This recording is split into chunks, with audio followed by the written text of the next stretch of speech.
Your house glows at night, like everything inside is on fire. The drapes she chose for the windows look like linen. Expensive linen. The weave is loose enough that I can usually read your mood.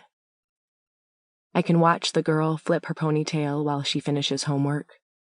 I can watch the little boy toss tennis balls at the 12-foot ceiling while your wife lunges around the living room in leggings, reversing the day's mess.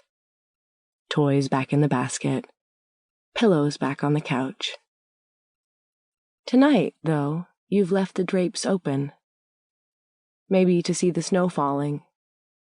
Maybe so your daughter could look for reindeer. She's long stopped believing, but she will pretend for you. Anything for you. You've all dressed up. The children are in matching plaid, sitting on the leather ottoman as your wife takes their picture with her phone. The girl is holding the boy's hand. You're fiddling with the record player at the back of the room and your wife is speaking to you, but you hold up a finger. You've almost got it. The girl jumps up and your wife, she sweeps up the boy and they spin. You lift a drink, scotch, and sip it once, twice, and slink from the record like it's a sleeping baby. That's how you always start to dance. You take him. He throws his head back. You tip him upside down. Your daughter reaches up for daddy's kiss and your wife holds your drink for you. She sways over to the tree and adjusts a string of lights that isn't sitting quite right. And then you all stop and lean toward one another and shout something in unison, some word, perfectly timed. And then you all move again. This is a song you know well. Your wife slips out of the room and her son's face follows robotically. I remember that feeling, of being the needed one. Matches. She comes back to light the candles on the decorated mantel, and I wonder if the snaking fir boughs are real, if they smell like the tree farm. I let myself imagine, for a moment, watching those boughs go up in flames while you all sleep tonight.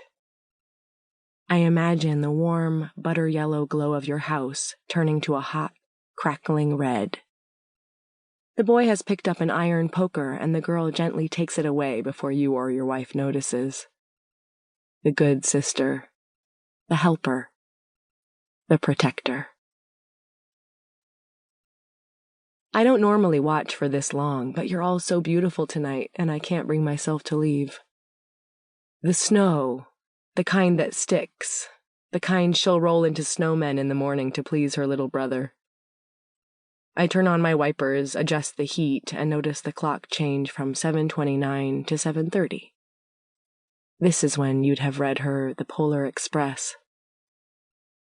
Your wife, she's in the chair now, and she's watching the three of you bounce around the room. She laughs and collects her long, loose curls to the side. She smells your drink and puts it down. She smiles. Your back is to her, so you can't see what I can, that she's holding her stomach with one hand, that she rubs herself ever so slightly, and then looks down, that she's lost in the thought of what's growing inside her. They are cells, but they are everything. You turn around and her attention is pulled back to the room, to the people she loves. She will tell you tomorrow morning. I still know her so well. I look down to put on my gloves. When I look back up, the girl is standing at your open front door. Her face is half lit by the lantern above your house number. The plate she's holding is stacked with carrots and cookies. You'll leave crumbs on the tile floor of the foyer. You'll play along, and so will she. Now she's looking at me sitting in my car.